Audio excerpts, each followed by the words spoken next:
Hi everyone, welcome back to the channel. It's great to be with you. If you are new to the channel, welcome. It's great to have you join.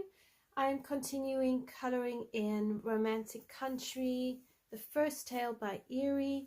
I'm doing the camping page. I'm using as a reference Chris Cheng's version of this page, but I'm going to try and change it up a bit and not have it that it's an exact replica. So I might change up the colors of the tent and some of the other colors. But for today, I'm going to work on the grass in the background, and we're going to see how much we can get done. So before we start, apologies for the delay in our live stream. I normally go live on a Monday at 8 p.m. London time. Today I just had a few family things that needed my attention, so I was delayed a little bit getting to you, but I'm here and I'm looking forward to getting started. So as you can see, we need to build up a bit more in the sky here. I've done most of the foliage in the trees, and then I want to build up the bushes in the background. Now these bushes are not in the line art, but Chris Cheng had put them in, and I thought it would be quite fun to just create a bit of depth in the forest instead of the line just ending here. So we're gonna play around and see what we can do. I'm using the same colors as I did last week, but I'm going to bring in different colors as we go along.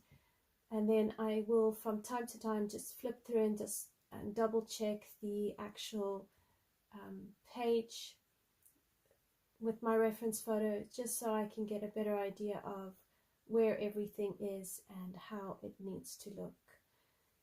Alright, so let's get started. Alright, so if I bring in a little bit of that chocolate brown, and I'm going to come in about here and just add like a bit of shadow. Now obviously mine is not going to come out the same. I think I'll just do some there, maybe a little bit along here, just randomly place it. Alright, then I'm going to go over that with my moss green, PC1097, because I just want to blend this out. Now over here in this green here, I just put that in to create the end of the bushes and then the sky. Now I'm not going to necessarily blend this out or smooth. I want to leave some texture in. So we'll just keep the texture. I'm going to zoom you down a little bit more so you can get a better look at what I am doing. There we go. So obviously down here it's going to be a lot darker because not as much light is going to reach. And what I'm going to do is just use the same colors as in my trees, because I want to bring the same colors down and I want to balance my page, and it's a great way of kind of balancing a page.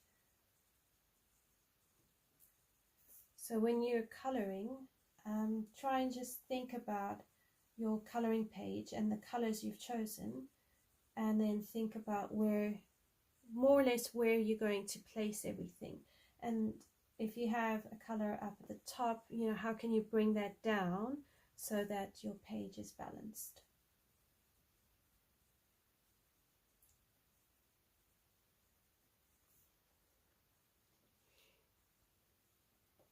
Alright, so then I'm going to bring in some Kelly Green. Hi Yana, how are you? It's great to have you. It's great that you've got a day off. You're not working. How have all the other live streams been?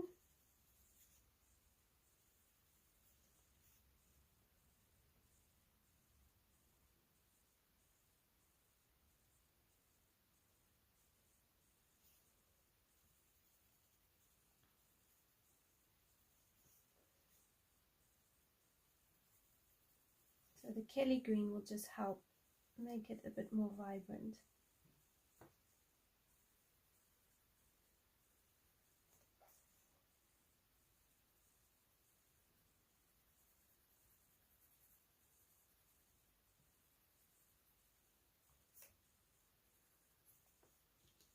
And then we want some lime peel.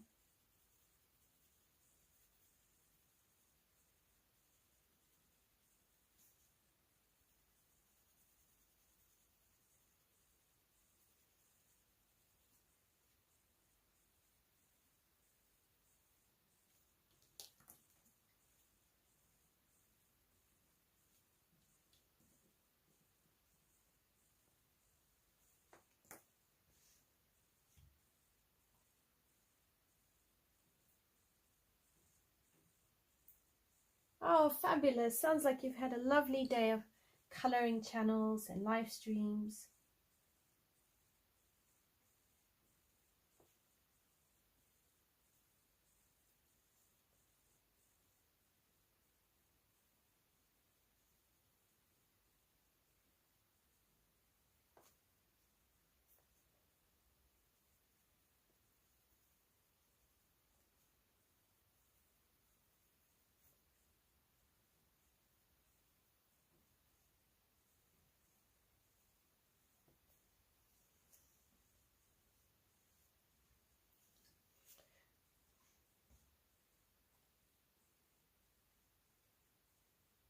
Okay, so around here we want to keep this quite light, so I'm just going to very lightly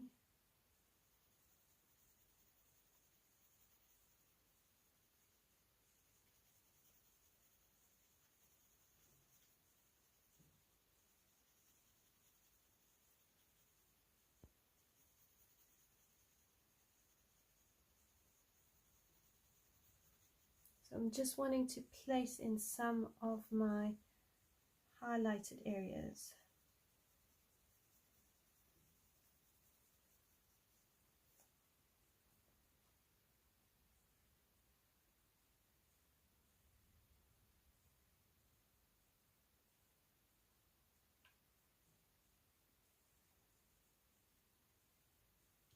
Okay, so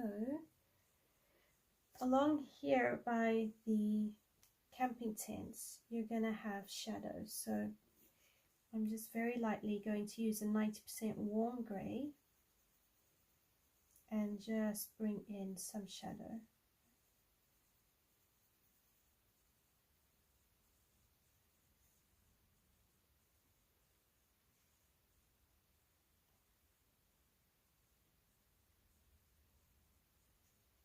Now my biggest temptation is actually I would bring the whole shadow right down there, but if I look at a reference photo, I learn to keep my shadows sort of light.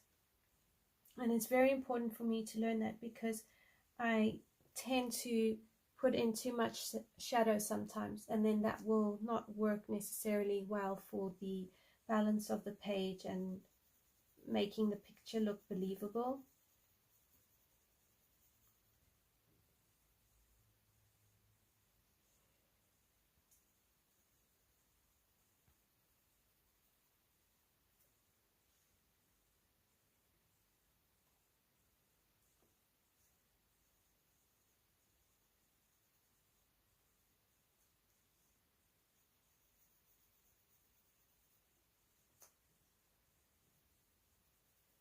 Because this is a 90% warm grey, I want to be careful I don't use it too much, and then I'll go over it with a brown, like a sepia or a chocolate, and then just blend it out.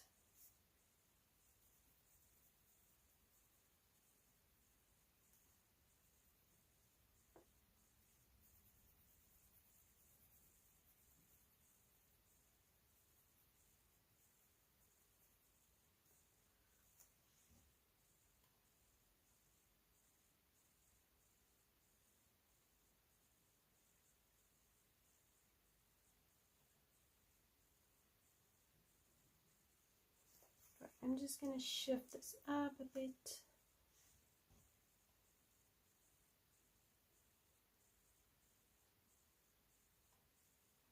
So obviously here along these stones, these coals,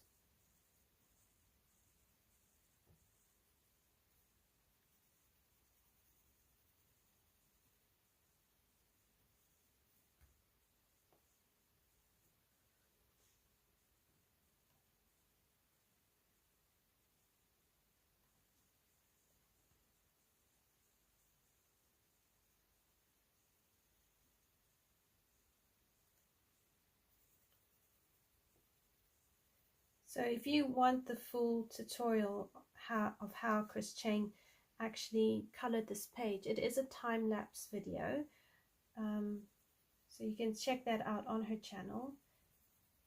And if you want to watch somebody attempt to interpret a video, you can watch my live stream.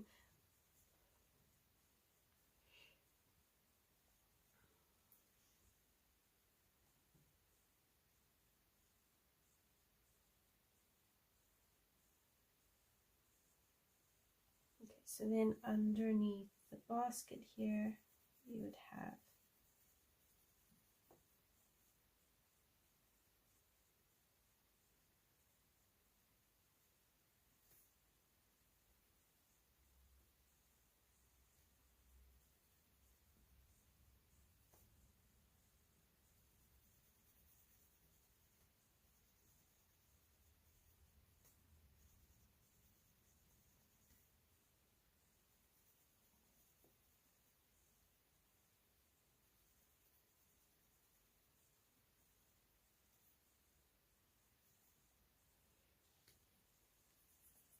Oh, thank you so much. I'm glad you like it.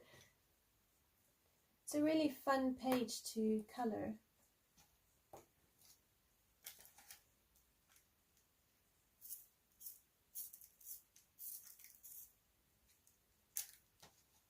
I've actually really been enjoying Eriy's books. Alright, so this is the chocolate, and I'm just going to come over that and bring it out just a bit.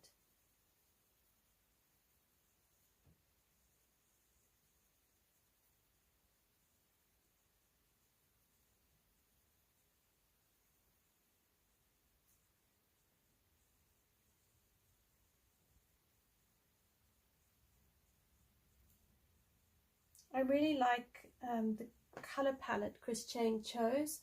It's very interesting colors, very it's not colors I would necessarily choose, but they work really well and they create a lot of vibrancy to the page, which I really like.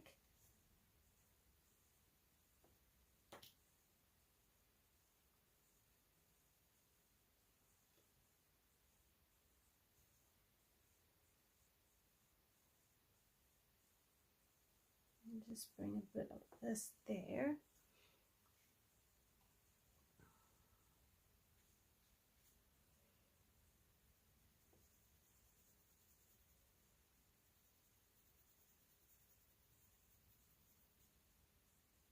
I'm going to attempt to make the grass look a little bit more lifelike and not just shading. But I think what I'll do first is I'll place the basic colors and then work from there.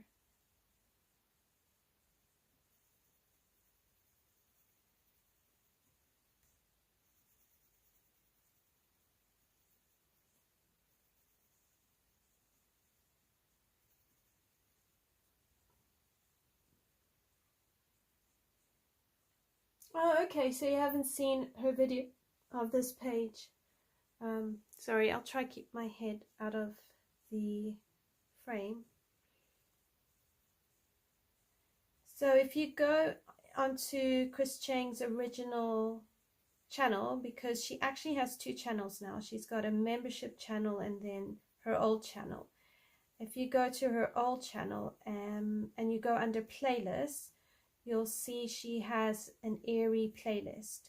And then if you scroll down a couple, just a little bit, you'll see this page as a time-lapse color along.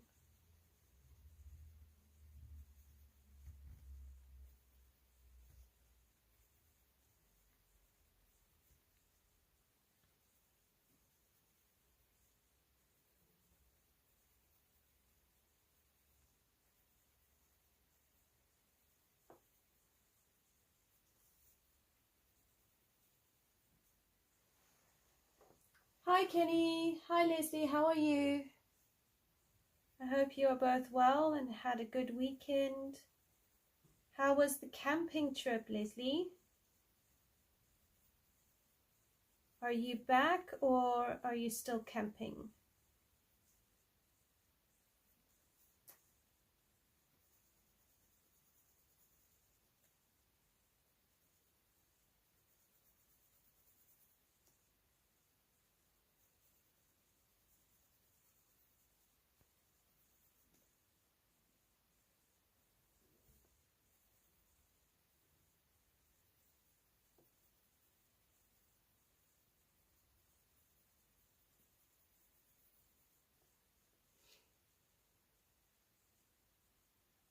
Oh, fabulous. You were back on last week, Wednesday. Lovely.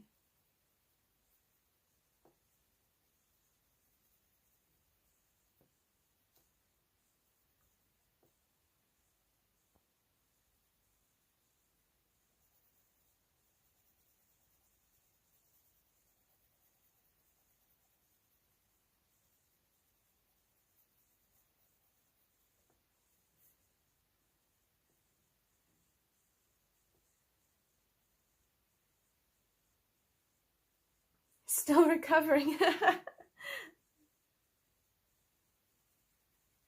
thought camping was supposed to be relaxing. I hope you had a great time though.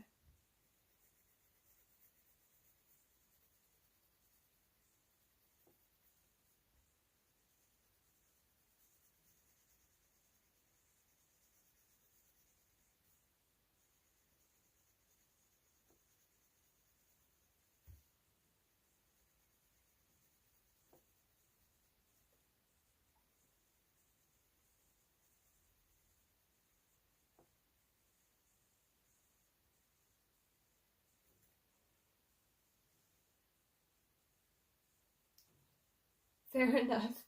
It's relaxing, but you're out of shape. Fair enough.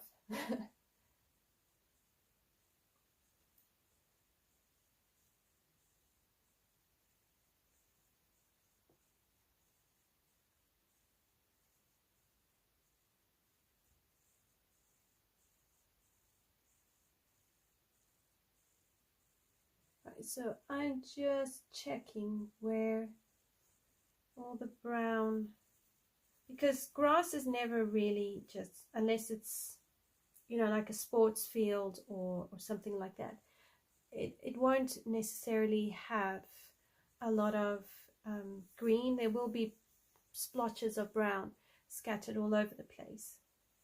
So I'm trying to also include areas where I have that.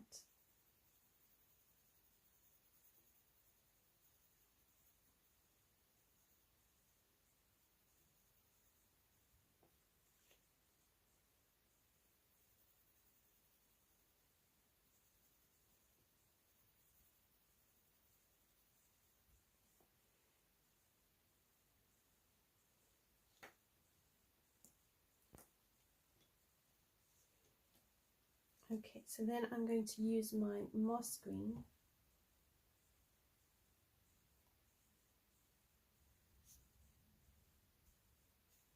Kind of come along here.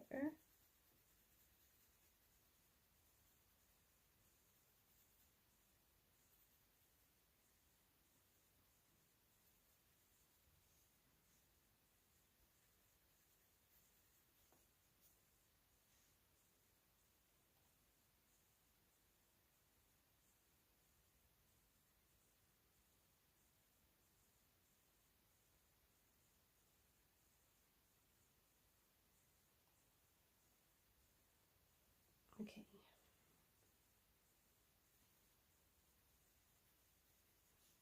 I want to kind of do like short strokes, sort of short feathering kind of strokes. And we're going to attempt this.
She's got such an interesting texture on her grass. That's what makes it look like grass, but it's also difficult to actually really see what she did.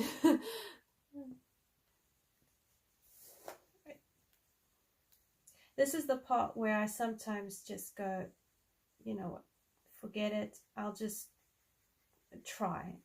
Because if I switch my brain off and I just kind of allow myself to make it my own, sometimes it helps.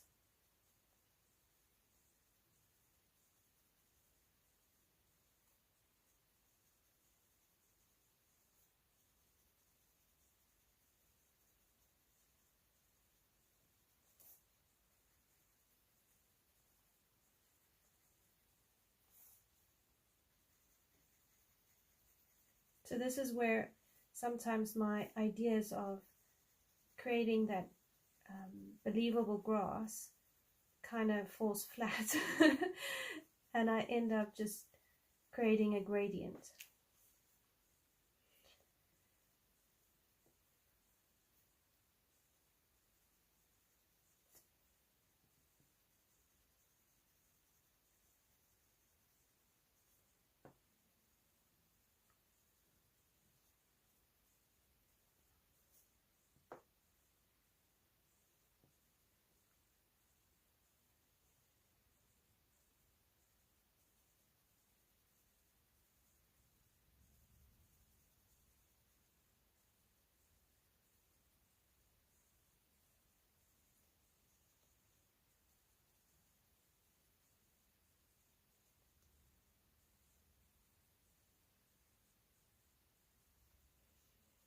But it's fine, we will figure it out.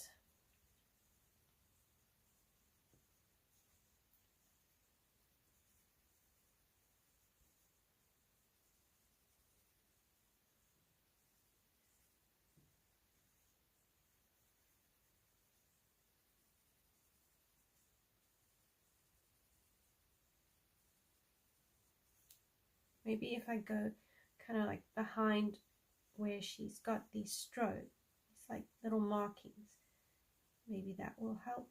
We'll see. Just figure it out as we go along.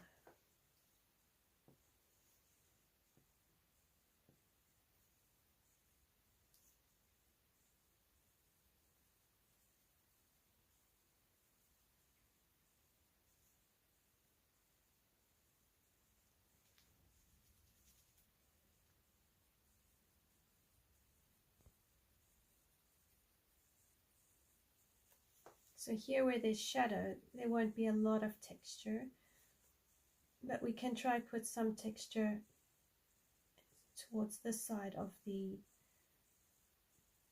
picture.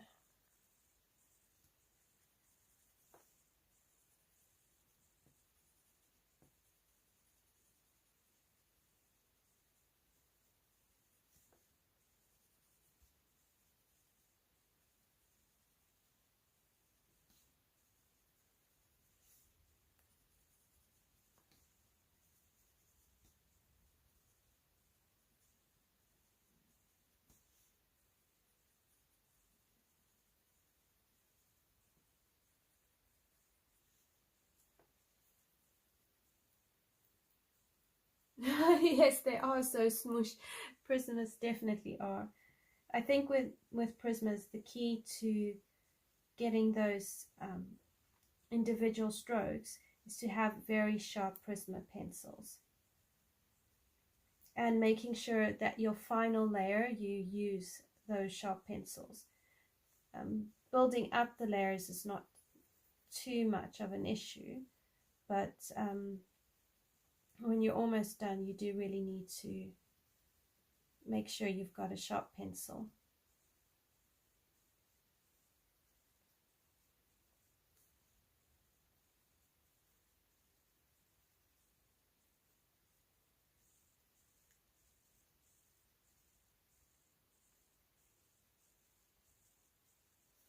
The thing with grass is, depending on the grass you've got, it's kind of like fur.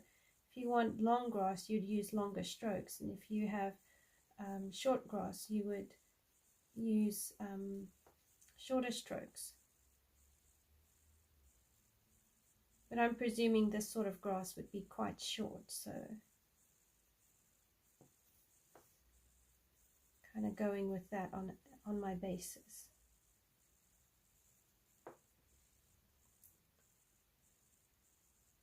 Hi Michelle, hi Carly, how are you?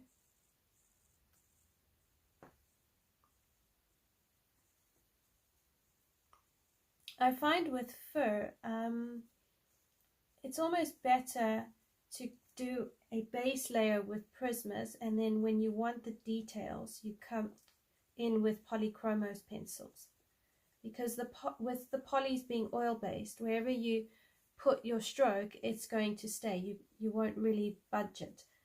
So that's a combination that does work quite well.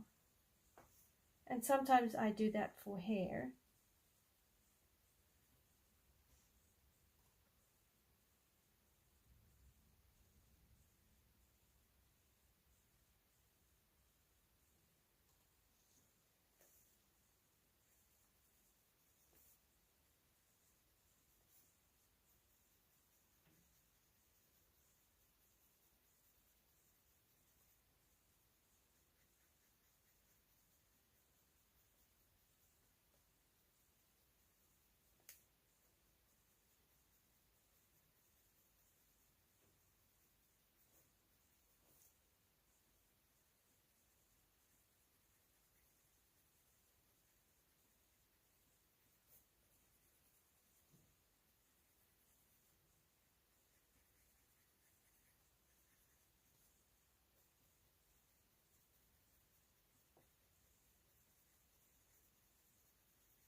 Kenny, you're watching me and not the chat.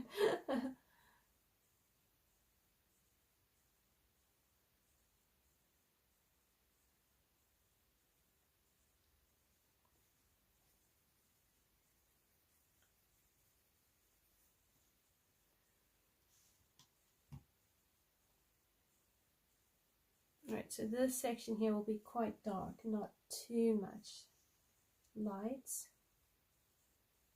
Okay, so I think what I'm going to do now is I'm going to swap over to my Limepeel, because I really want to get a feel for what's going on here. Okay, so Limepeel in here.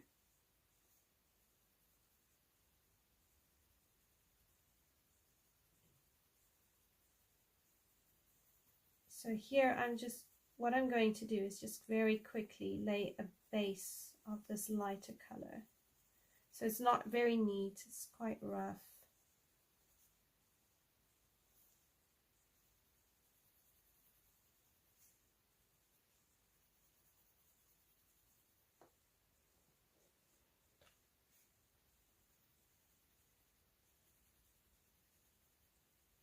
And then I'll add texture over all of this.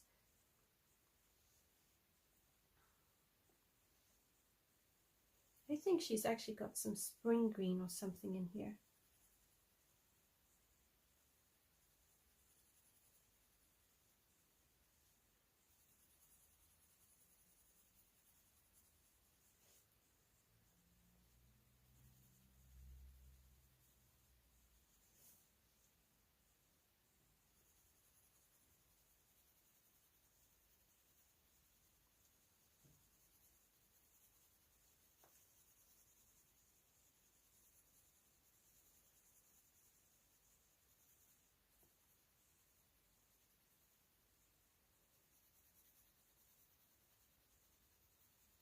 This is where I find placing my shadows and my highlights helps me understand what I want to do in the page.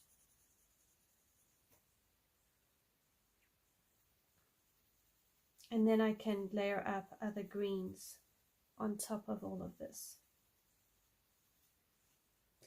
So like here, I want a bit more moss green, but then in between all of this, I want my lime peel.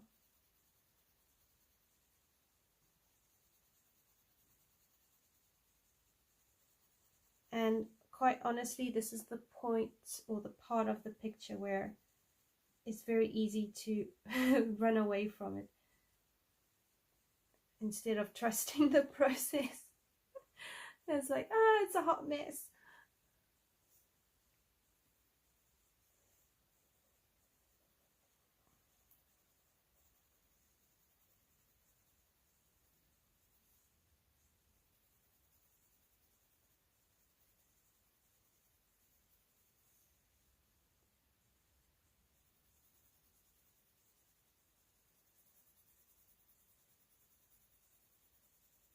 So it is going to look very messy now, but if I work with it, it will eventually work out all right.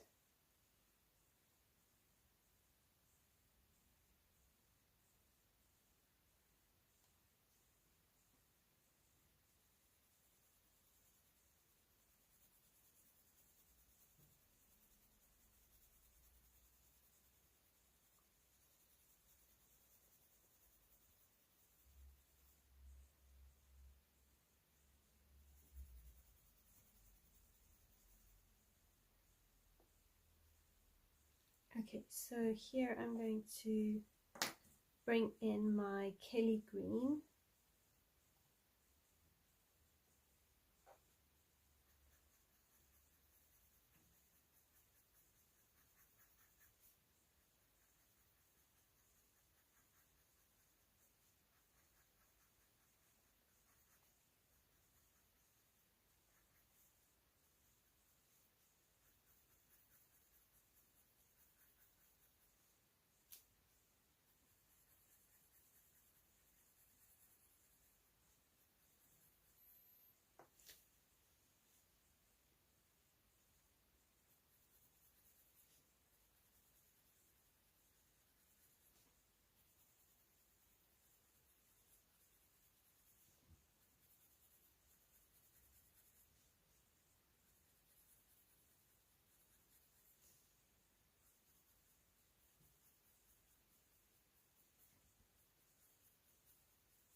You've been using your Inktense and watercolor pencils for base layering recently for something a bit different, and it seems to help make the process a bit quicker when doing Kirby double page spreads. Yes, it definitely does. The Inktense as a base or even a marker base works wonders to speed up a coloring page.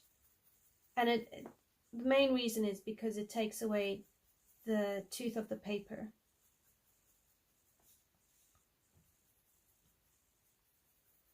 I have heard of people using Tombow dual water-based markers and having good results with that as well.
Oh, interesting. You found the water-based markers are streaky. I haven't tried water-based markers yet. A part of me really wants to, and there's another part of me that's just not sure about spending the money on them and then having things not work out. Alright, so the pale sage I'm going to use at the end as a blender.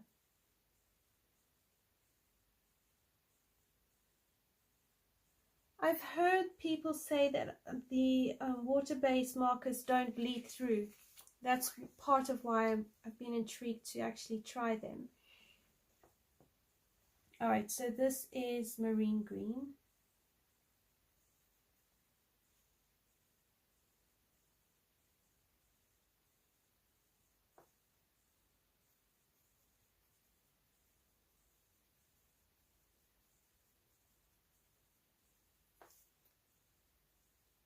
So this is just going over my shadowed areas.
I think I'm also going to use some Deco yellow.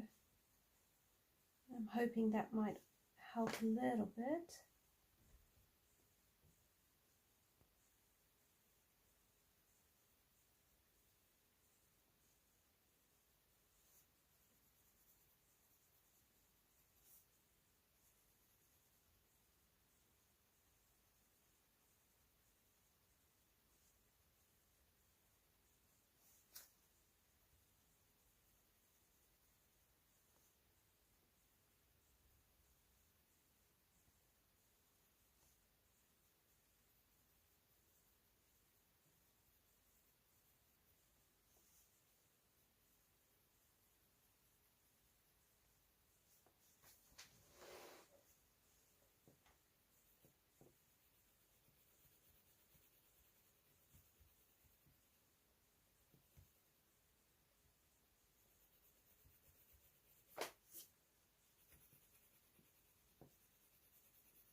Okay, I'm going to come back with my lime peel and just bring in some color.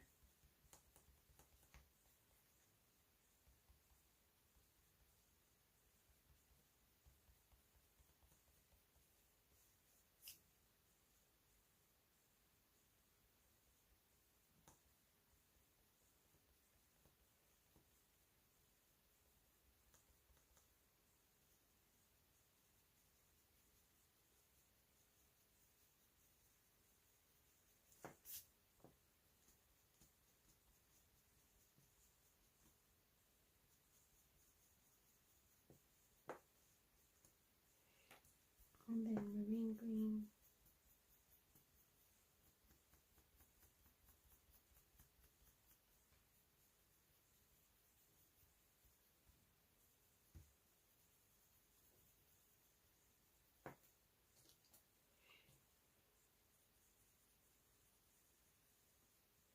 And then I'm just swapping between my moss green, my marine green, Kelly green, and lime peel.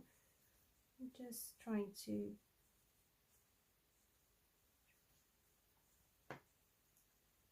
kind of blend it out a bit.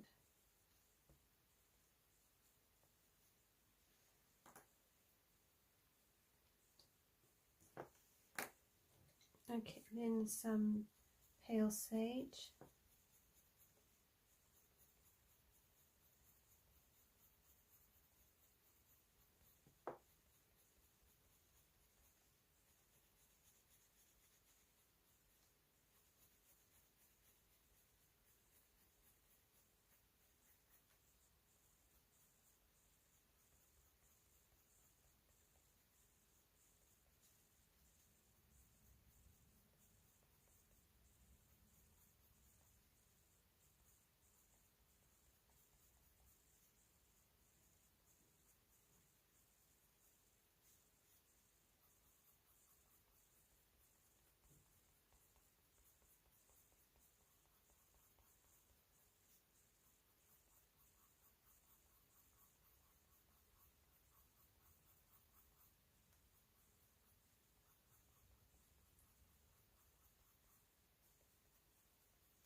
Alright, so here I want a bit more moss green.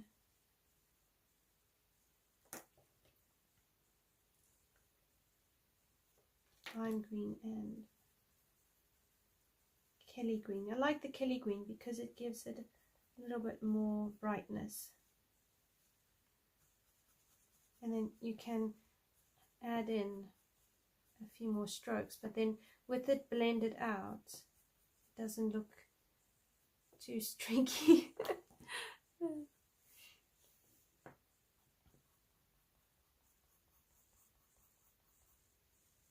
The thing with the Prismas, when you've got enough pigment and they blend, you can pull them in the direction you want, and it can also give that effect.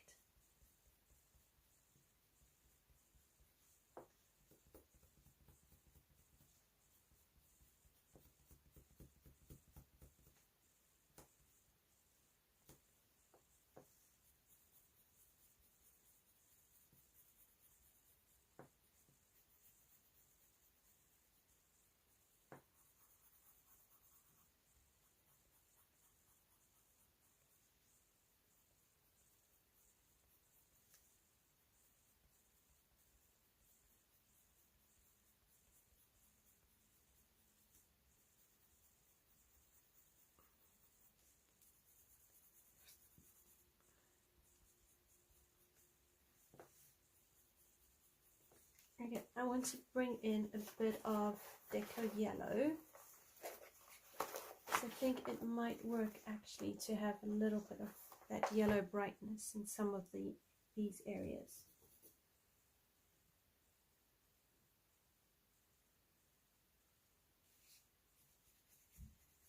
So here we just bring in some Deco yellow.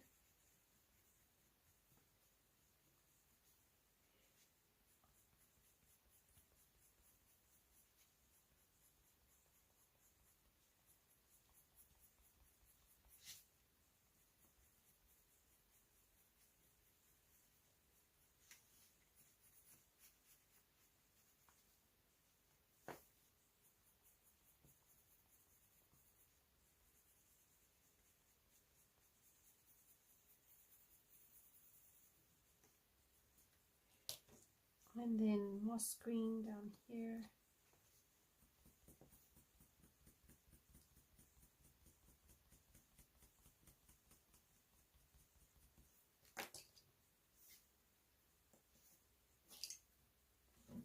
And Kelly green. A It's so pretty.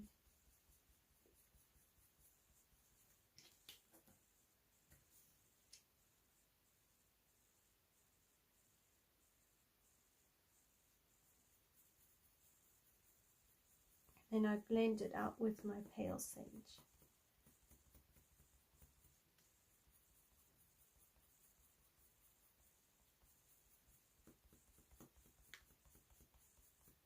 So this is not perfect grass because I still haven't got the hang of perfect grass. But, you know, we practice and we grow.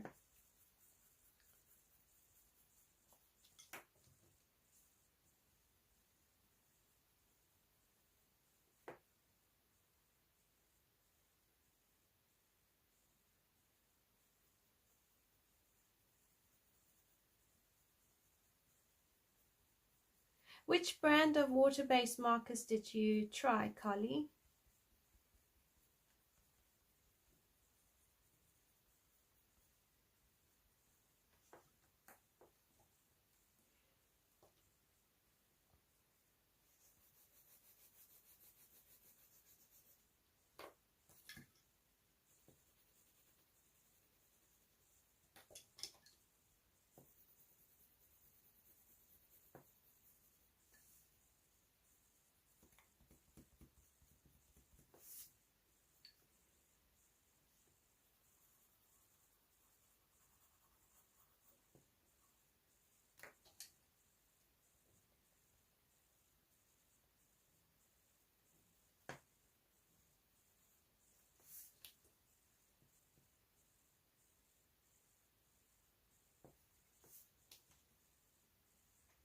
Okay, you've tried Zig Color and Stedler's. Okay.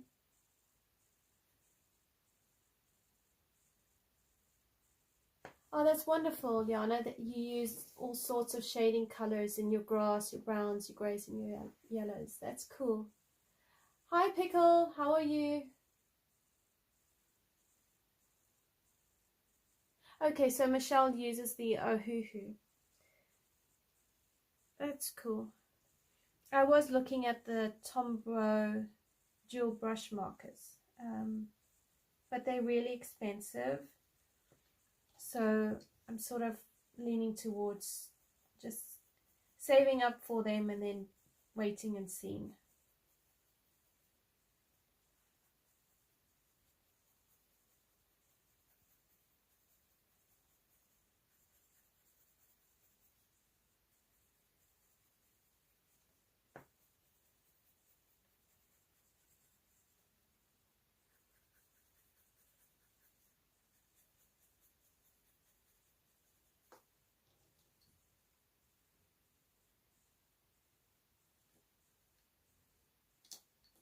Okay, so Pickle says that most water-based markers will streak in bigger areas. Okay, so they're more for smaller areas. So that's good to know.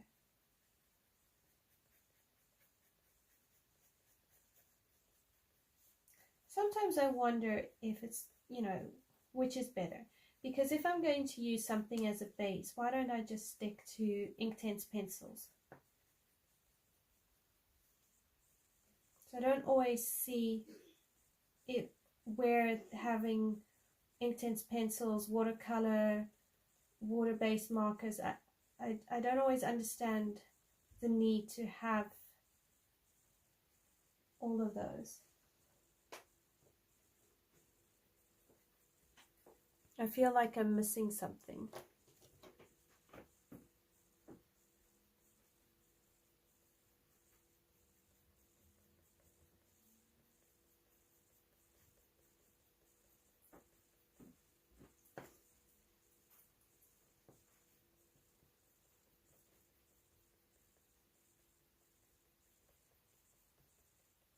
So I'm using my marine green here.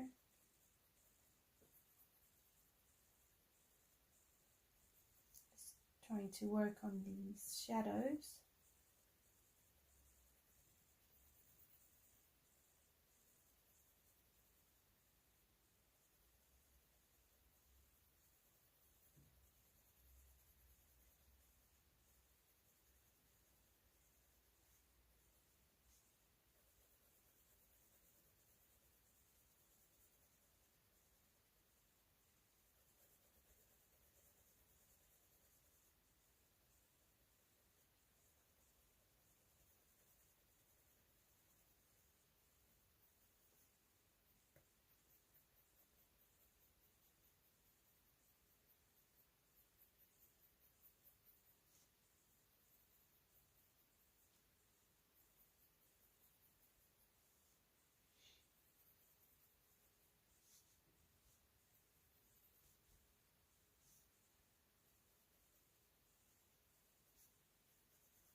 Okay, so Susan says use water-based markers on a palette and pick up the color with a water brush and you won't get any streaking.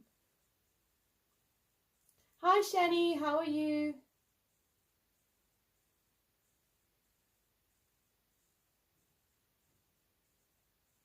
And Kenny doesn't use Tombow straight on a page unless it's a tiny area.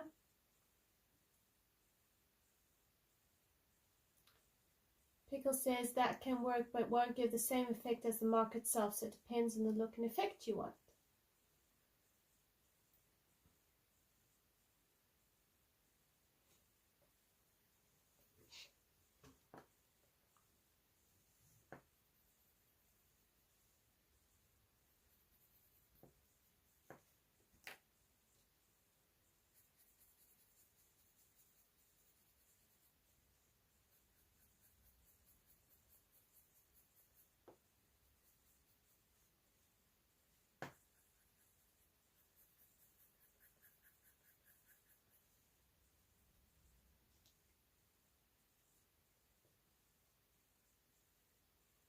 Those are all really great tips on how to use markers.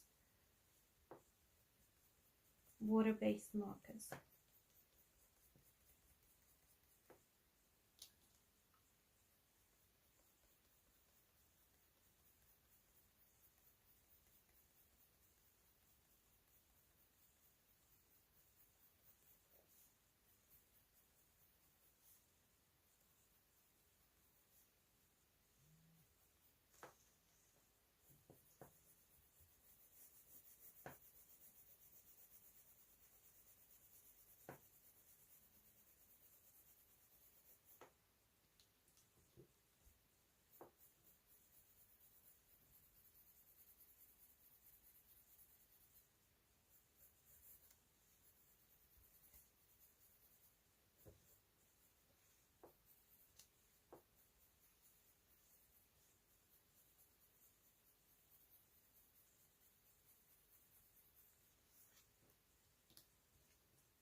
Ah, yes. What sharpener am I using for my Prismas? That is a great question. I don't use anything fancy. I use just a regular pencil sharpener, so dual side. The bigger side can fit some of my other pencils, but I tend to use the smaller side. But I like this one because generally the blades are quite sharp and I don't go through blades as quickly. I have tried the Toggle sharpener, but I found after a few months the blades blunted very quickly. So this is very cheap and inexpensive and it works. And then I have a tub next to me that collects all the shavings.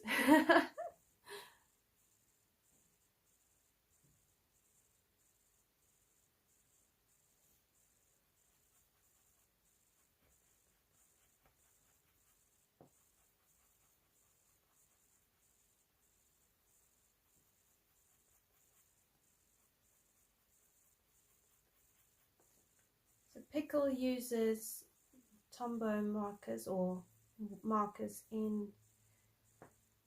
Simple Fun pages, and Carly, you use them in Lulumeo books. That's cool.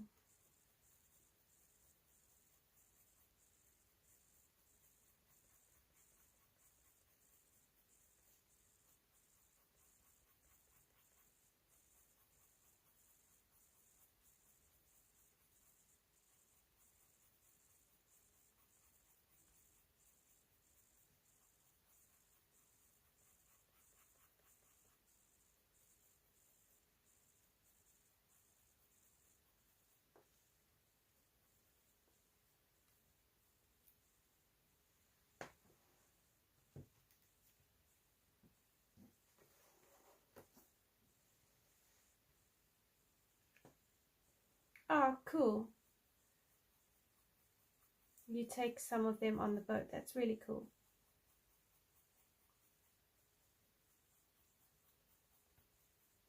Yeah, I don't know. I bought a electric sharpener, but it's so stop-start, and I decided I don't like electric sharpeners because they use up too much of the pencil, whereas with the handheld sharpener, I can just have a bit more control on how sharp a point I want, and you know, they're inexpensive, they do the job. And also it doesn't break my Prismas as much. I found some of the other pencil sharpeners, my pencils would break really quickly, and I found I had more control with my other sharpener and avoided pencil breaking. So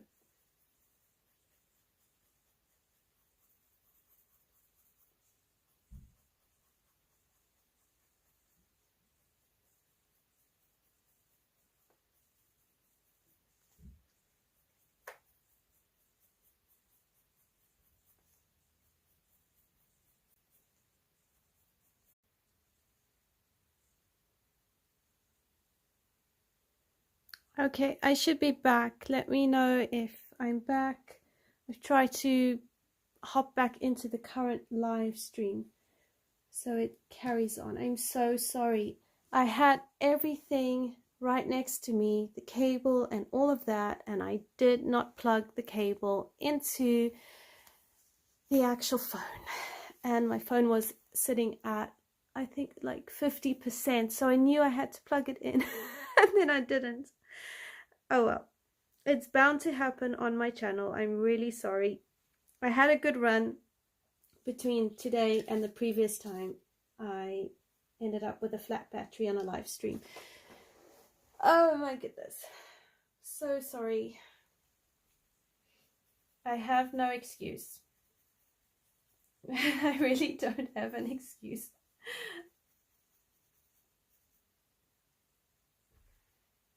Yay, I'm back. Thank you everyone for your patience. I do appreciate it.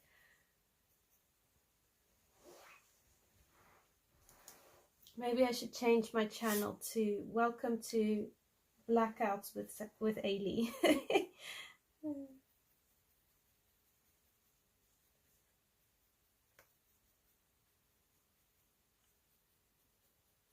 Or I should put in my about section the channel that fades from time to time or disappears without warning.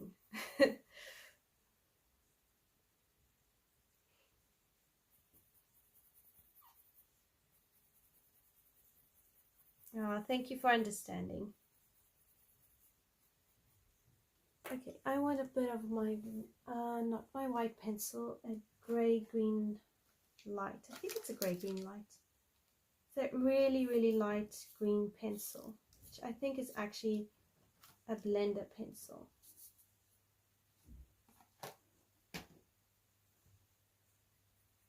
And we can just pull this through a bit.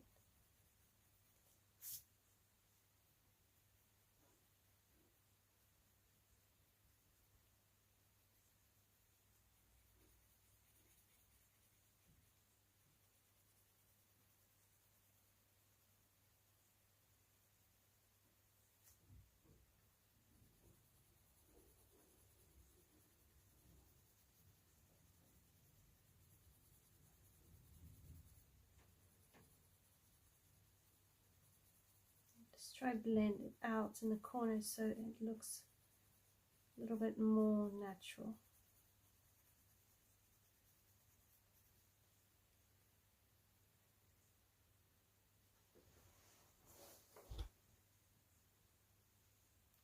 Right, I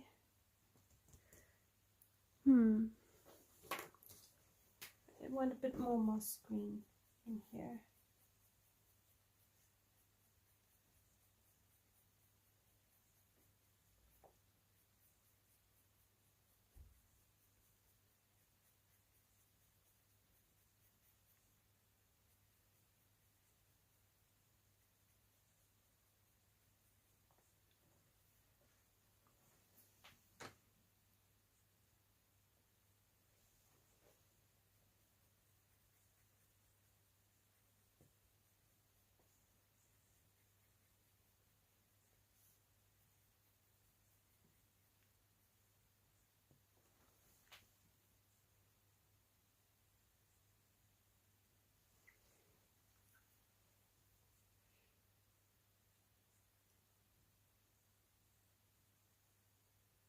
No, exactly. It isn't easy to remember everything.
I think that's okay-ish. It's got at least a little bit of life and textures to it, so that will be the grass for now.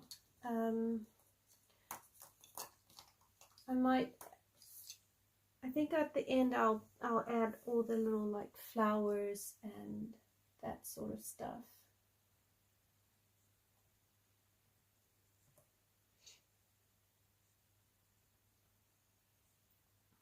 So let's have a look. Okay, so we need to bring a bit of grass up along the sides here.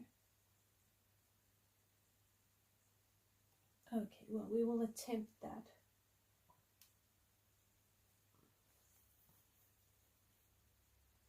I think we'll just use like a moss green.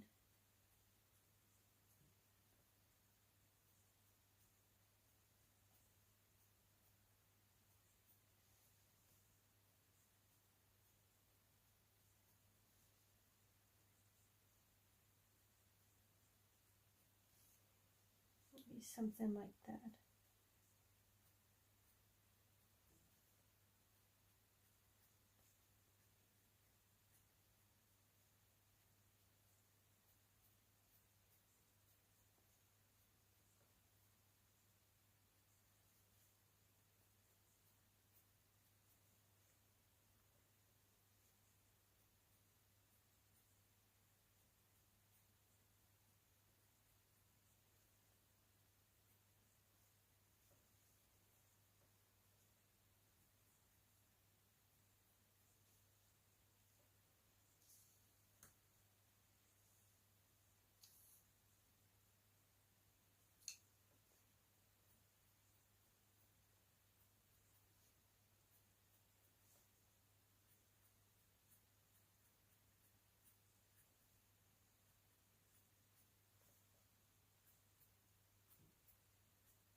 I think something like that.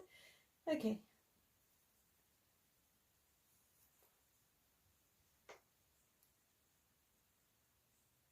No worries, Kenny.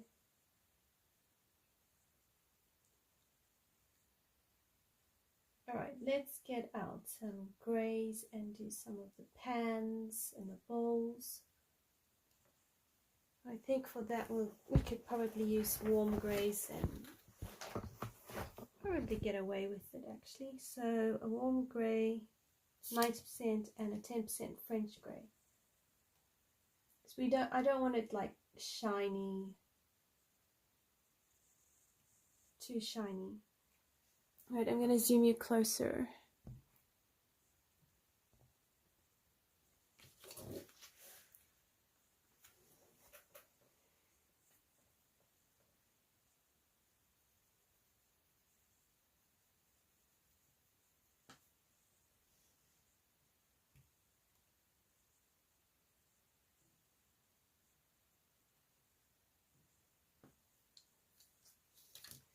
I am going to need some cold greys.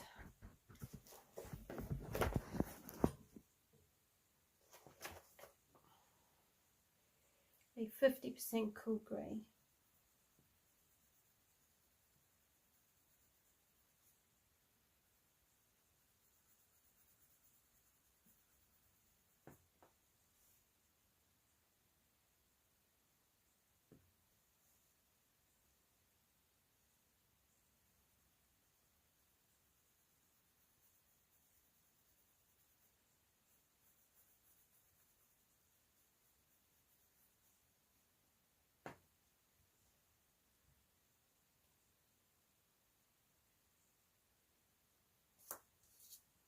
So in here you want it quite dark because it's the inside of the pan.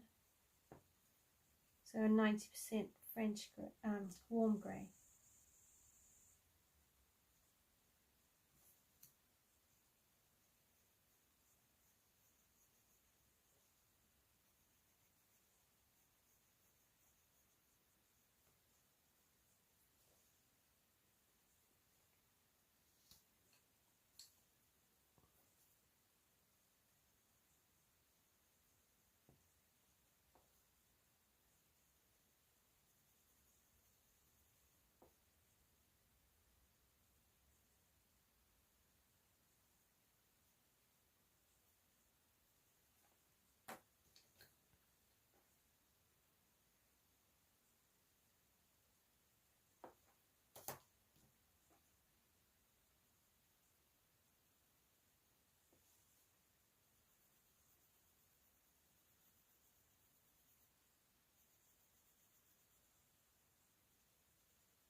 I like colouring pans and that.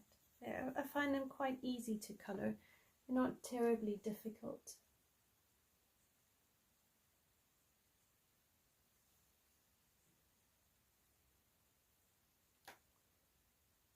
Right, so now a white pencil.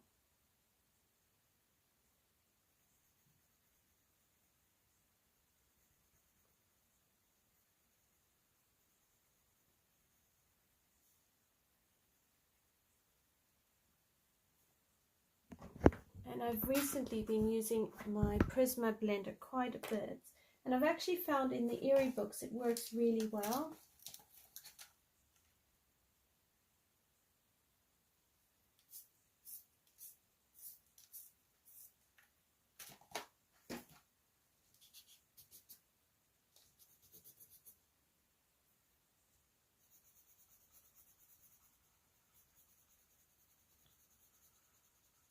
And I've also recently learned that I don't have to press too hard with a blending pencil for it to work. Oh, Kenny, you're very kind. I actually find lighting really difficult, or how do I put it? And I'll know in my head what I want to color, but then taking a light source and reflecting it across an entire page, especially in a landscape page, I can't see it, not yet. So I do find that. And texture and backgrounds are also an area I struggle with. I just really love art.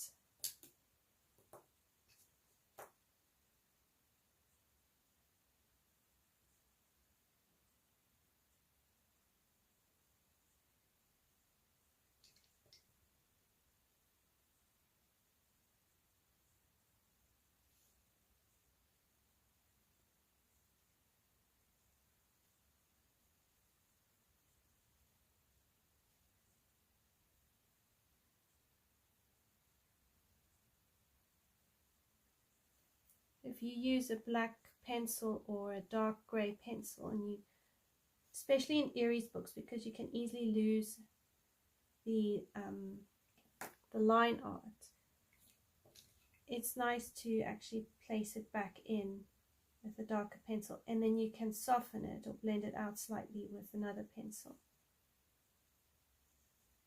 It just helps separate each element from itself.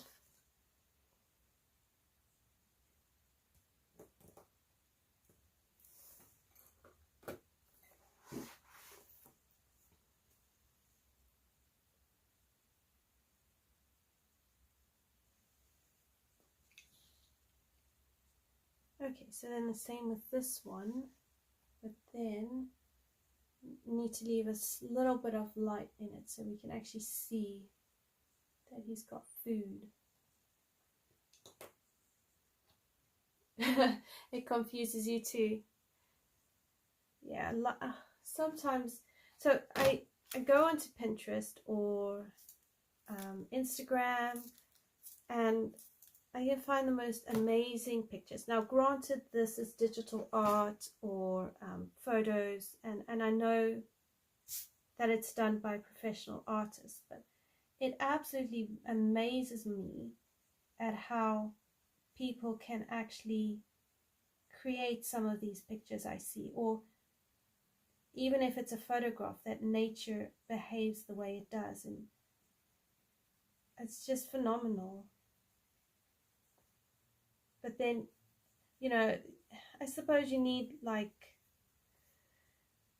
the experience to know how to take what you see and interpret it onto a picture. I mean, it's like bioluminescence. I've got this one page in Kirby Roseanne's Alien Worlds, and I want to create it with bioluminescence, and I want the background to be dark enough to kind of create that bioluminescence sort of thing. So I didn't have a clue how I was going to do this, and I went onto Pinterest and I had a look at, and yes, they are photographs or digital art, but even looking at the reference photo, my brain is just going, what? I don't know how to take what I'm seeing and interpret it into a coloring book. So yeah, it's the light thing. It's really, really tricky.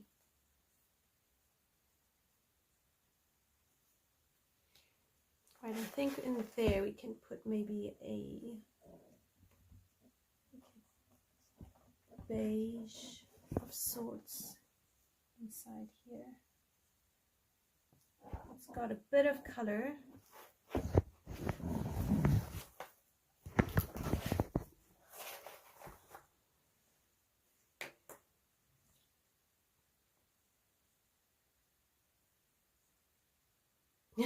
Exactly. Wrong light is better than no light. Now, Shannon says, my light source changes by the time I finish the page. I've seen people even color pages, and they'll go, oh, I did this page and I used a backlighting, and I'm like, you did what? And even that, I don't know if I've got the courage to do backlighting. So from what I understand, with backlighting, you have the light source behind, and then you have to create the light almost on this side, on both sides. So it's got to be underneath. But my brain always wants the shadow underneath and then the highlight on the top. So I'm not even going near backlighting for a very long time, because it just confuses my brain even more.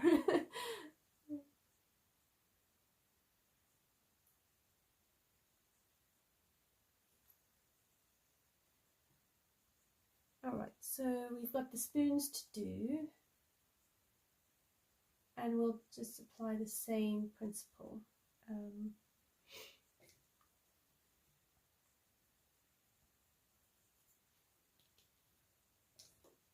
So 90%.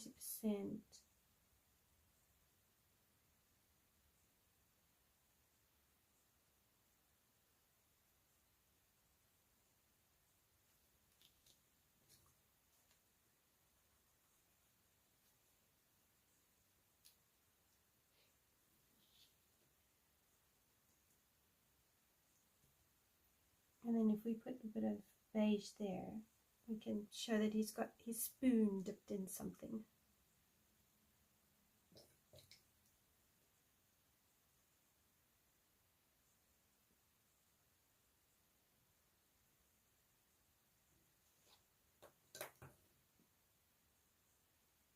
It sounds like too much effort.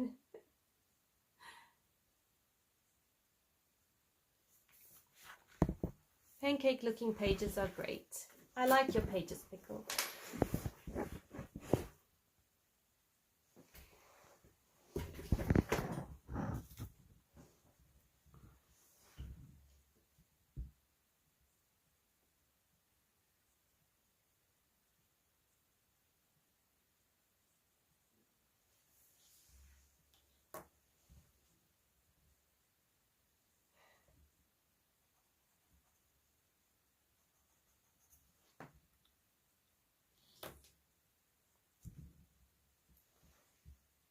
Okay.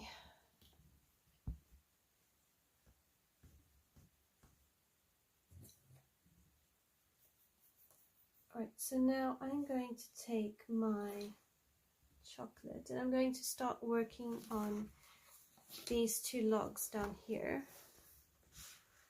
So just bring it up so you can see a bit better and it's not so funny angled.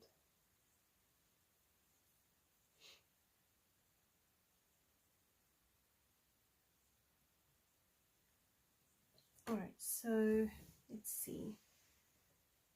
Take a light, this is the brown oak, burnt ochre.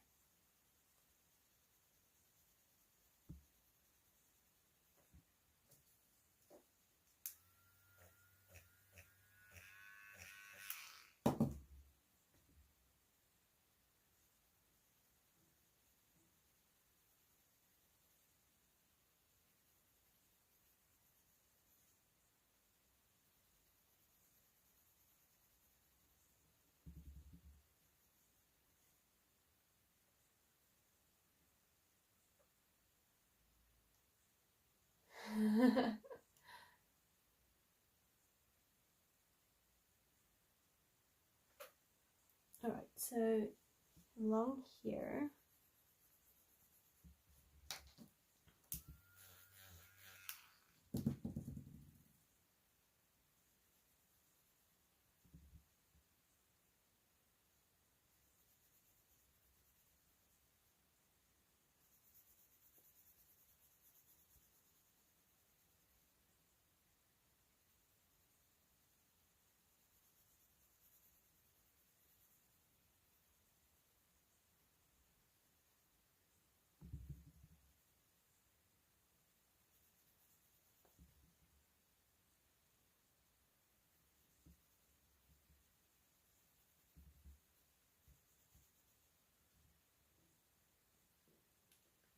and then because his hand is on it, this also needs to be quite, that will get darker.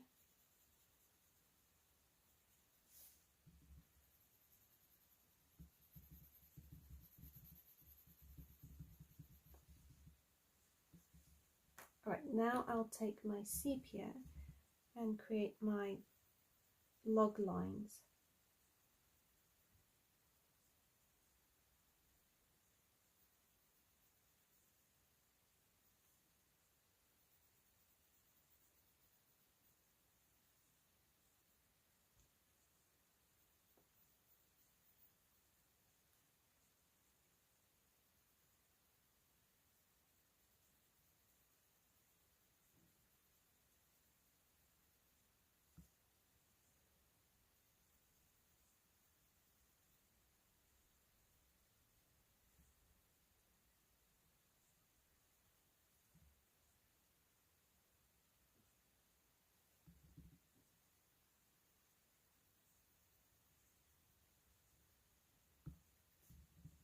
And then under his bottom,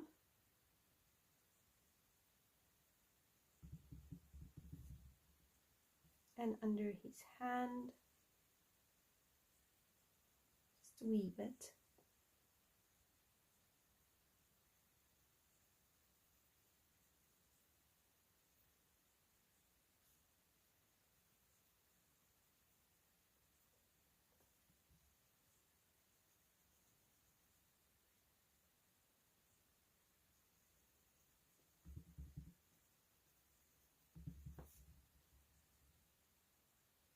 And then up here, this has to come up just a little bit because you can't really see the bottom of the log.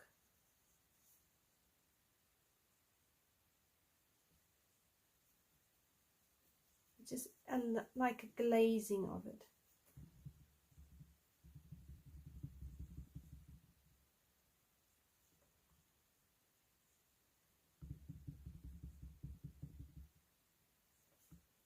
Okay, so now I'll go and deepen that up because I know where my shadows are and I know where my highlights are.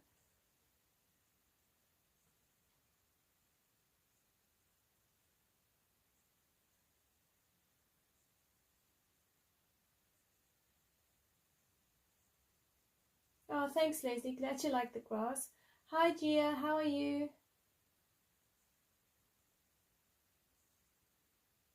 Oh, wow. I didn't know Grisai did charcoal pencils as well.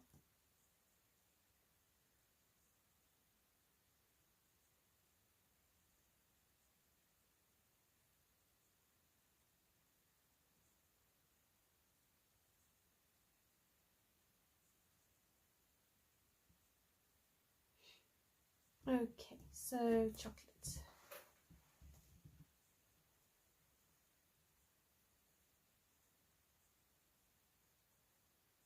So I'm coloring this page, I'm reading the chat, and in my head I'm singing, I've got one of the Bee Gees songs singing round and round the chorus. It's hilarious because it's totally random.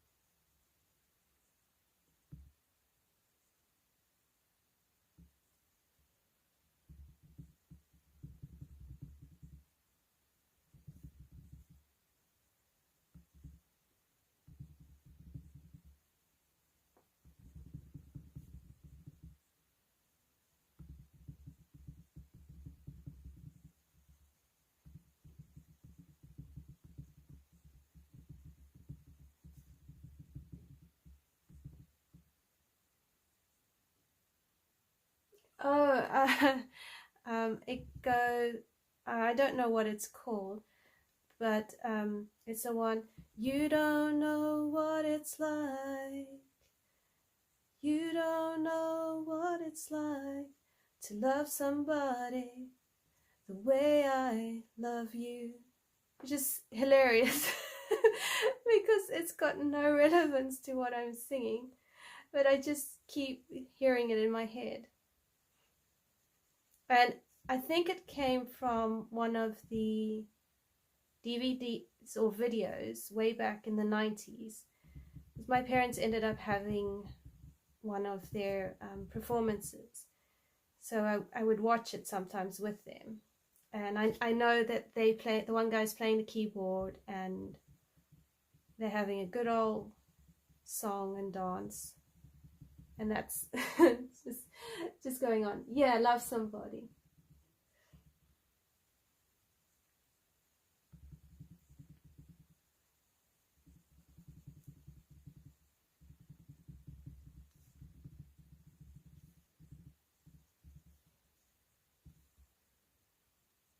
Yeah, it sounds like your brain, Leslie.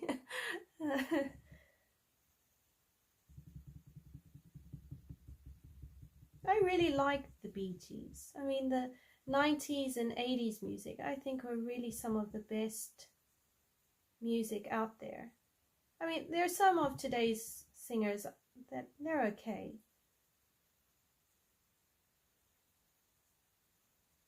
But I mean, my mom would play like Neil Diamond, and my dad would enjoy Pink Floyd. Then we would have the Bee Gees, and there was a bit of John Denver in there as well. My dad also liked things like Jethro Tull, so we got exposed to quite a lot of the 80s, 70s, yeah, 80s, 90s, 70s kind of music. And then I really liked Celine Dion. growing up, and then Josh Groban. No, sing it. No, oh, no. I'm getting stage fright, so I'm butchering the song.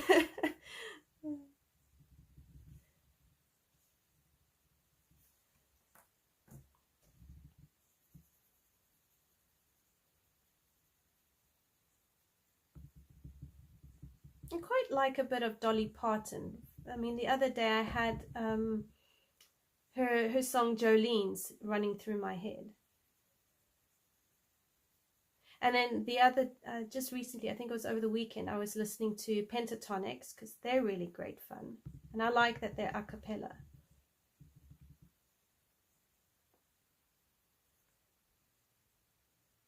You usually have Pink singing in your head. That's cool. I love Pink.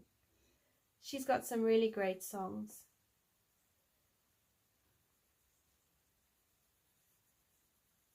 Adele is another one that I really like. But I never learned how to sing her songs, because I used to have singing lessons when the kids were younger and I had more time. But I tried one of Adele's songs and it was just a bit too advanced for me, so I didn't really learn it. I stuck to different songs. Oh, thank you, Kenny. You're very kind.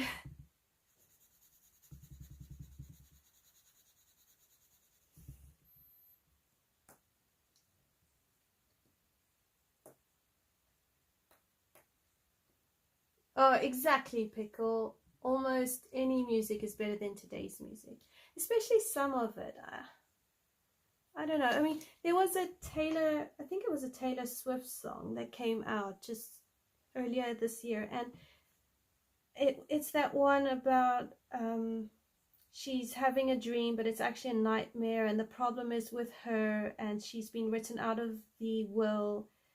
And I tried listening to the lyrics, and I thought, okay, fine, maybe there's something here that's a bit deeper, but it just felt very negative. And I was concerned that, you know, if a person is playing that song, or if I'm playing it and my kids are listening to it in the car, you know, they could then start singing it in their heads and going that the problem is with them, the problem is with them. And I'm like, I don't see how this is healthy.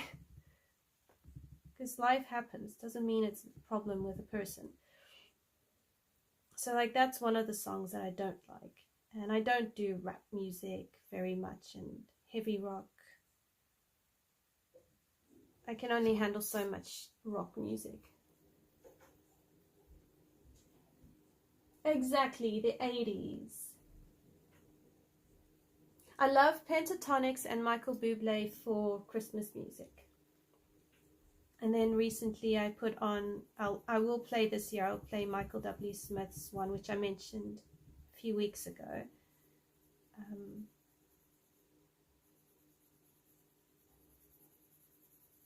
Because yeah, those are nice, good tunes.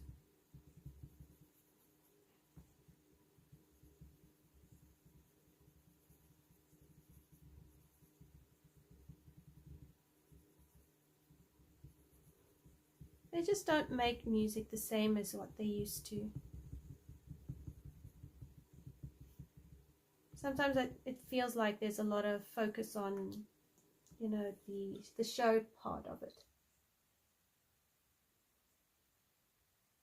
Oh, that's cool, Michelle, that your boys have your car songs on their playlist. That's really cool.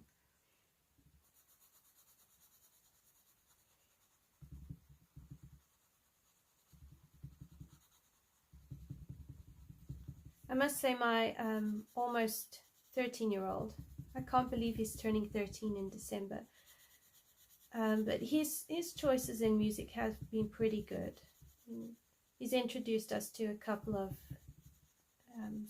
songs and artists that I haven't heard before. But what I really liked is that the quality of the lyrics has been really uplifting and, you know, good quality. So he's not listening to rubbish.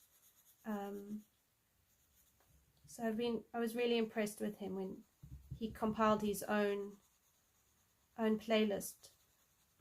But before that, I remember going around trying to find positive and, you know, just wholesome songs for the boys to listen to. And then I created a playlist for them. And we listened to that, I think, for a good couple of years, at least a year. All right, I need a black pencil. And I found my black pencil. Yay.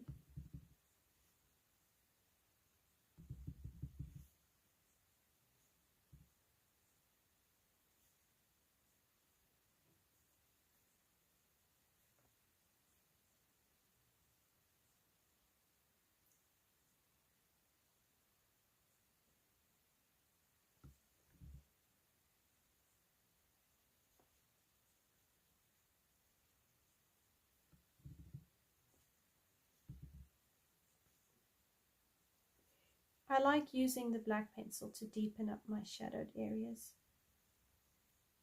It redefines it all.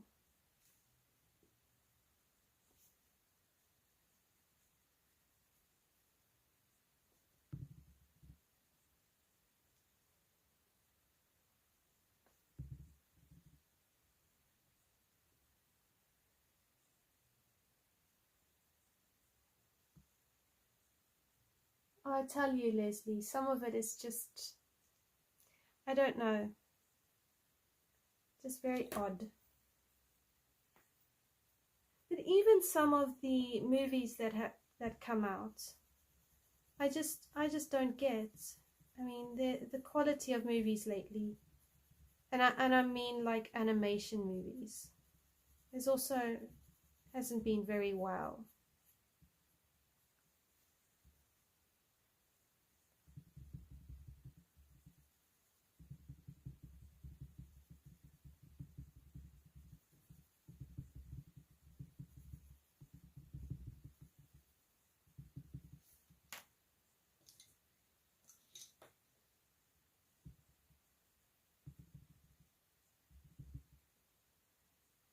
And there's one song that I've heard on the radio, and I found it on the Pentatonics playlist. They were alternating between Spanish and English. And as soon as I recognized it, I actually skipped it, because it's this guy and he's at a bar or a pub or wherever, and he's hanging out, and then the chorus goes on about how he's in love with the girl's body, and it's all just about that, and there's nothing more. And I actually I get irritated with that, because I'm like, there's more to a girl than just her looks. And I really, because I've got 3 boys, I really want to raise them that they're not just fixated on a girl's appearance.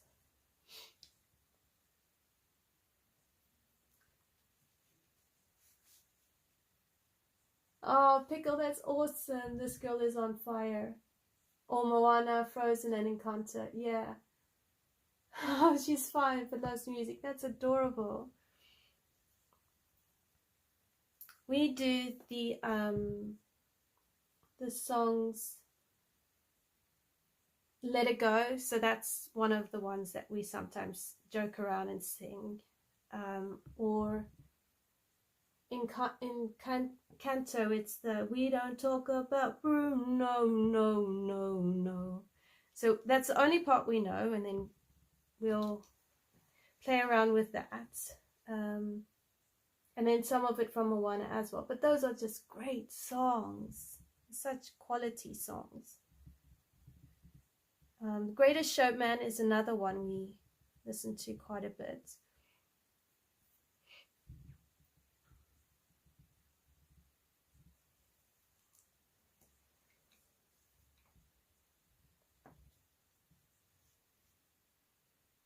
Or The Lion King.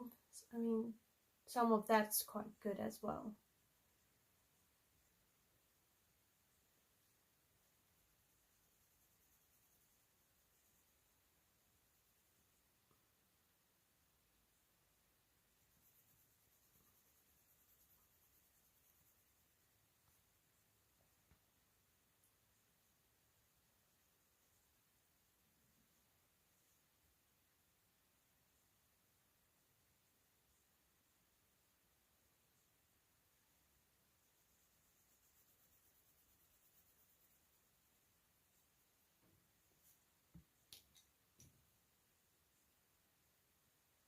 Alright, so again, I'm just gonna layer it up.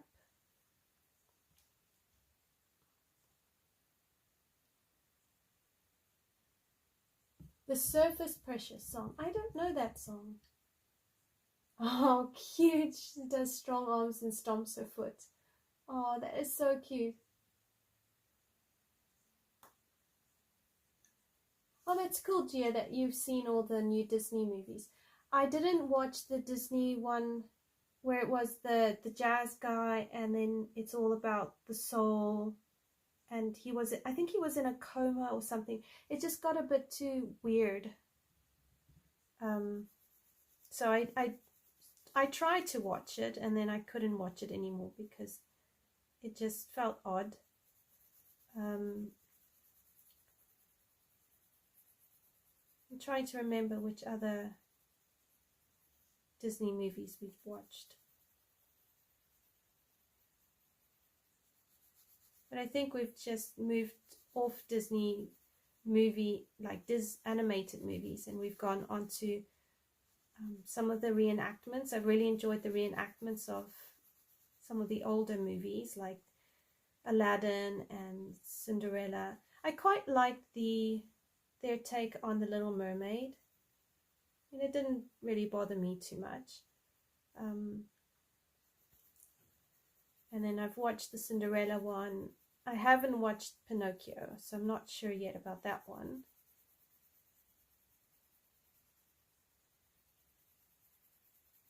But to be honest, for us as a family, I think the last great section of Disney movies or even animated movies came around the time of the How to Train Your Dragon stuff.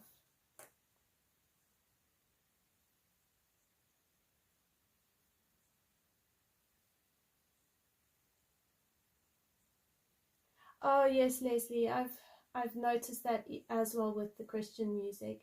I've become, over the past 3 years, very picky with what I listen to even there. Because I don't know, it just feels like something's off. But it's hard to explain, and I don't really know how to explain it to people. So it's just, yeah, something just doesn't sit there anymore. So I try and find stuff that is kind of where my heart is, and I listen to that because I still like it.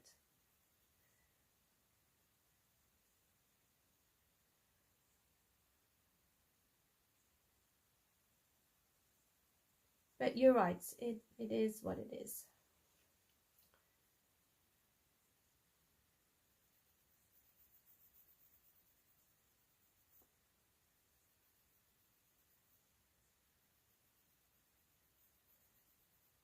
I could get on a whole wavelength even on that.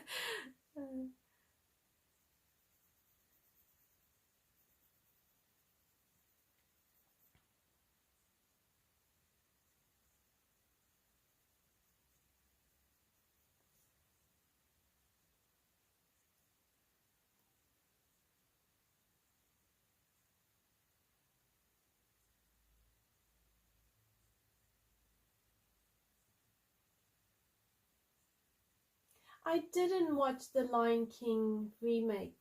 That one I didn't watch, actually.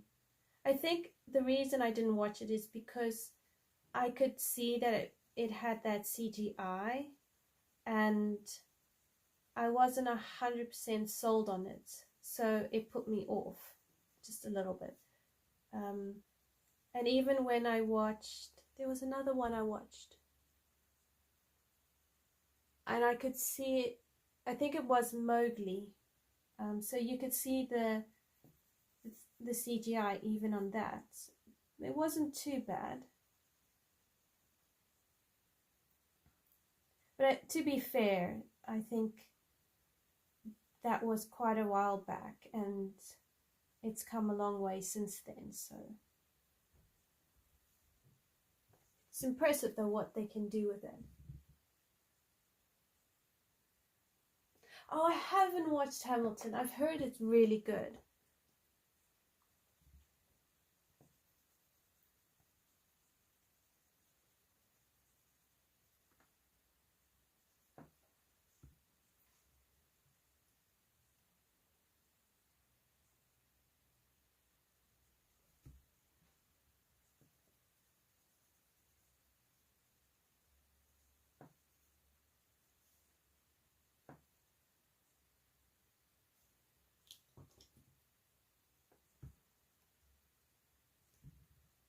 Yeah, I've heard his music is really good. In the Hamilton was really good and quite rappy.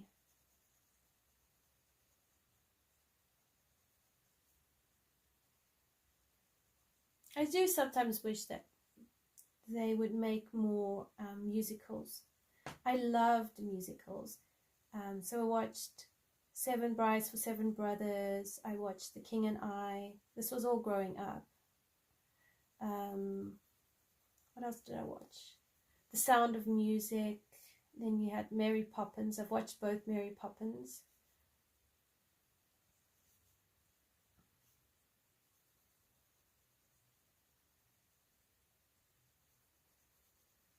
I'm trying to remember some of the other ones. I still have to give Hairspray a go. I haven't watched Hairspray.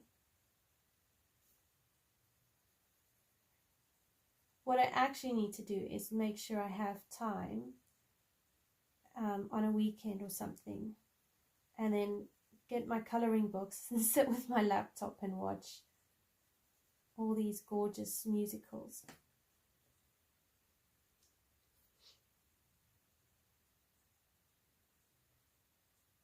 No, don't worry, Leslie. I don't think you're missing much.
Oh, okay, I'll look them up. Thanks, Leslie. I'll look up the Gettys.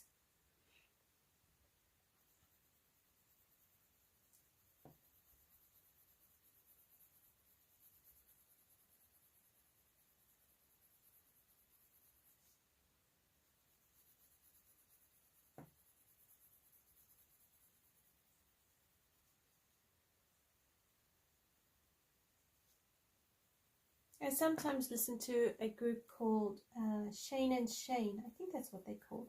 They have nice music as well, with a nice take on hymns and that sort of thing.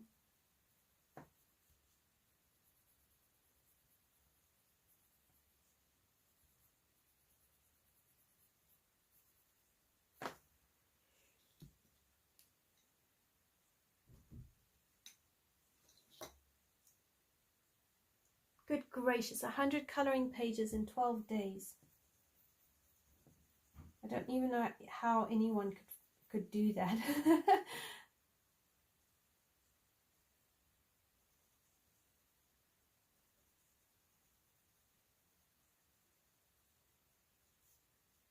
would anybody want to color 100 pages in a year?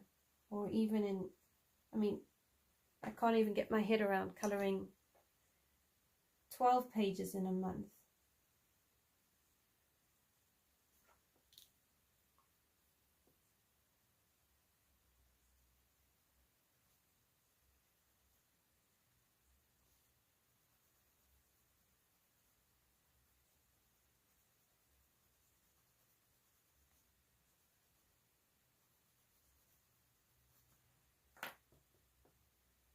It would take you 5 years to color 100.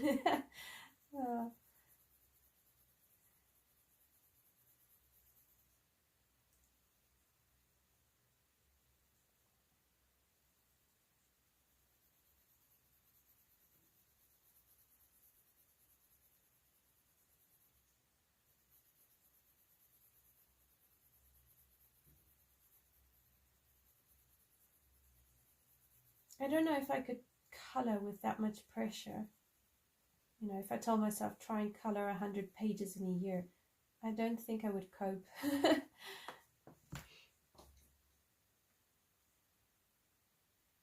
Oh wow, Pickle, you could color a page or two a day. That's incredible.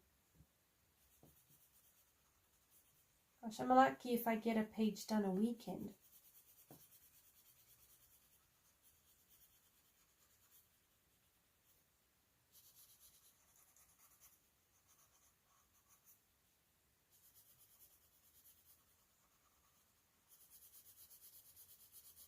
So here I'm using a blending pencil, and all I've done is really use the same pencils as I did for the trees on these logs. I've just varied how much they are.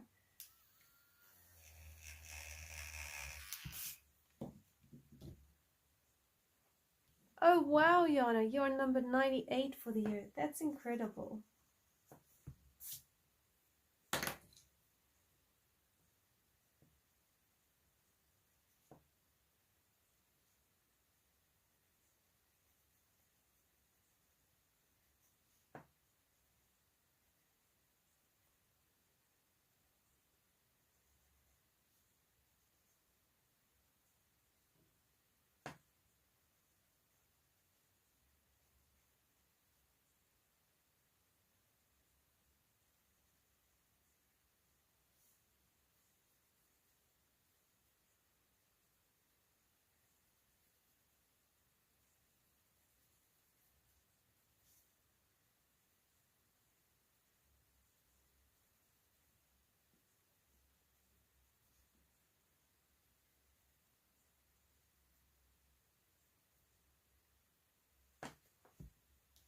Okay, so there's 2 logs done.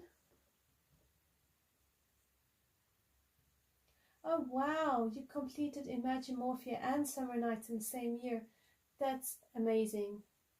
I haven't even come close to finishing a book.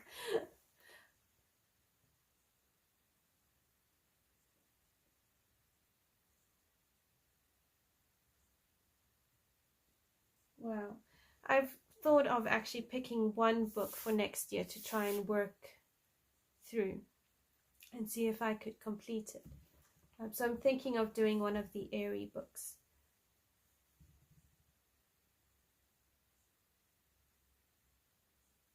But I mean, realistically, it probably wouldn't get completed in a year.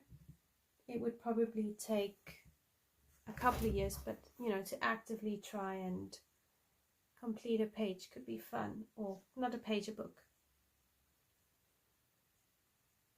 Right, I'm going to build up the sky section now. I just want to make sure I pick the right color. So I am still in some ways trying to match colors with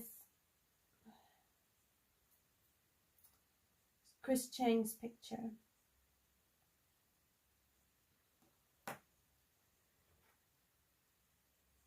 So I need a light cerulean blue.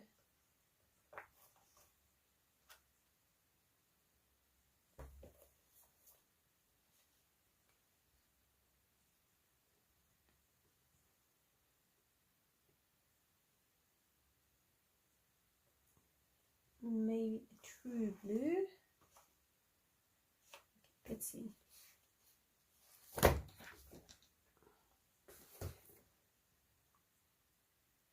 Okay, so what she's done is she's come kind of like along here.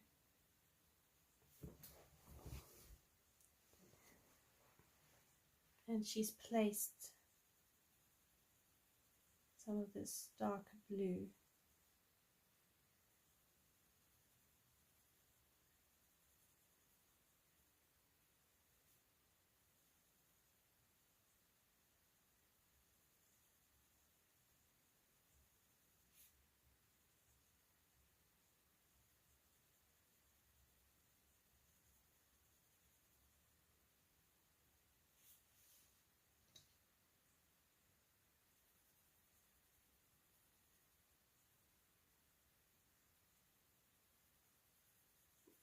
We're just gonna pretend that it's right.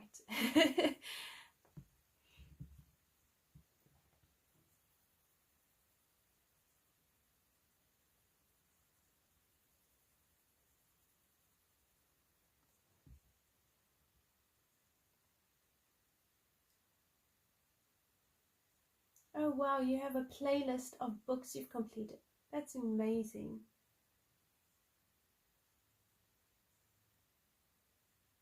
Oh cool, Daisy, your husband liked Shane and Shane. Oh, that's cool. They are really nice.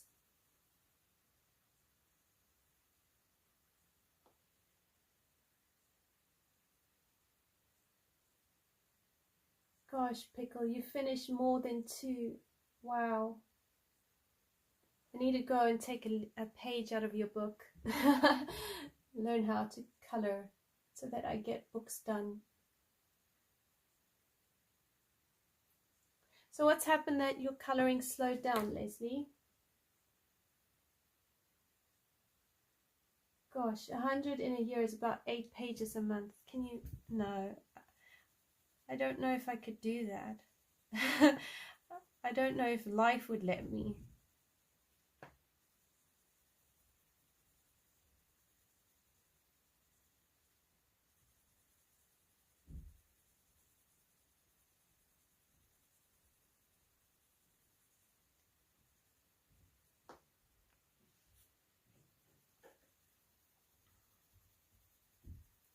I just have this feeling that the older my kids get, the busier I'm going to get. And then they're going to leave home, and then I'll have so much time on my hand.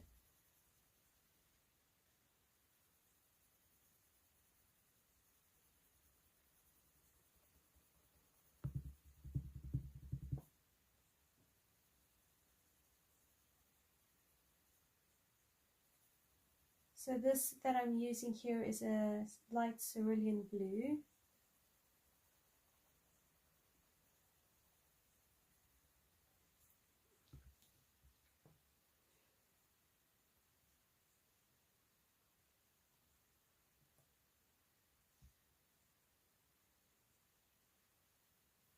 And then I'm going to use a cloud blue, and I'm going to try and blend this out.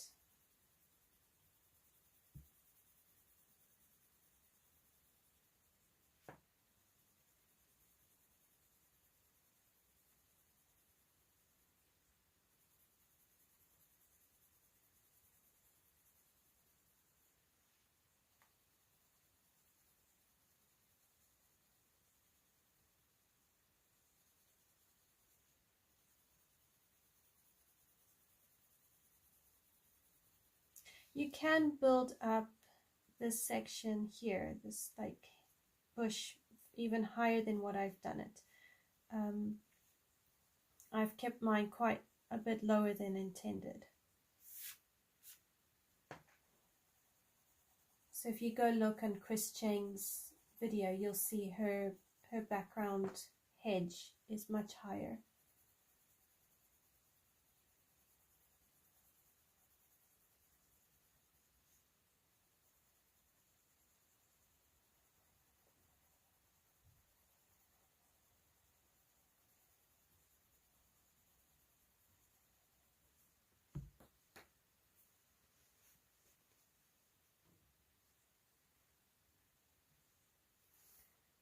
Alright, so now I'll use a blending pencil and I'll blend out my sky.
So in here I'm going to use a bit of light cerulean blue, and then the cloud blue, and blend it out.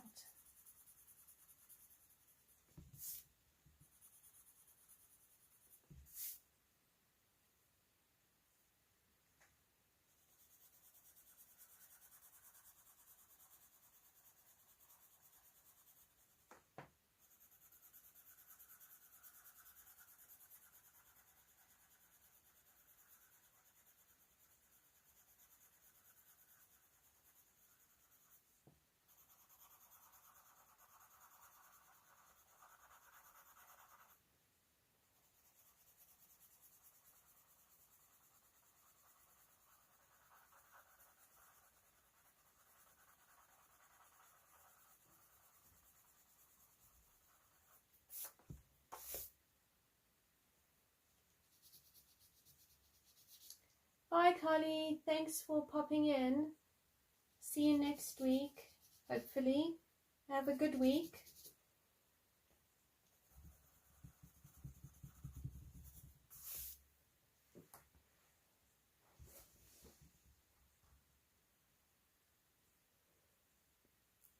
Right, so if I zoom out,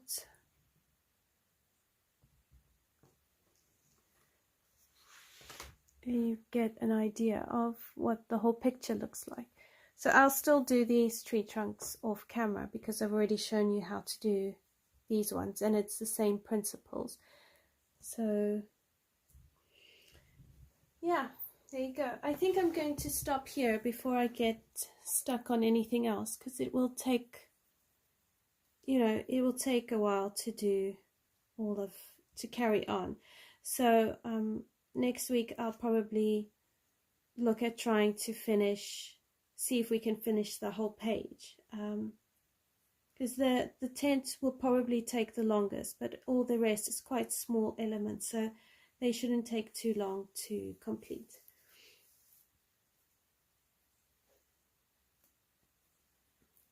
Thanks everyone for joining me. I really appreciate you and I've enjoyed spending time with you, and I look forward to seeing you next week and we can finish this up, hopefully, if all goes to plan, next week. Have a great week. Bye.